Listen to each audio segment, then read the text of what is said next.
Hello everyone, আসসালামু আলাইকুম। আজকে ইফতারের জন্য বানিয়েছিলাম চিকেন খিচুড়ি। এখানে আমার মুরগির কিছু চামড়া ছিল আর একটু মাংস ছিল। এগুলোকে আমি আলুতে ভালোভাবে ফ্রাই করে নিলাম। তারপর আমি আলাদা একটা কড়াইয়ে পেঁয়াজ জিরা ভেজে নিচ্ছি। সাথে ছিল সব মশলা একসাথে বাটা। সব মশলা আমি একসাথে মিক্সড করে নিয়েছিলাম। কাঁচামরিচ বাটা, এলাচ, দারচিনি, আদা বাটা সব কিছু। এখন পরিমাণ মতো লবণ, মরিচের গুঁড়া, হলুদ আর একটু মরিচের গুঁড়া দিলাম।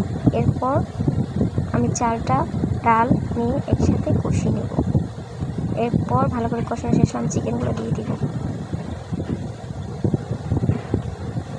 এরপর এগুলো আমি অনেকক্ষণ কষিয়ে পরিমাণ মতো ঝোল দিয়ে দিব। এটা হয়ে আসতেছে, এই তো অনেকটাই হয়ে আসছে। এই তো আমার খিচুড়ি হয়ে গেছে।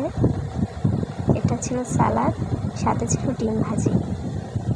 এতে ডিম ভাজি হওয়া শেষ। এই তো আমার খিচুড়ি, ডিম ভাজি, সালাদ সহ রেডি। ধন্যবাদ।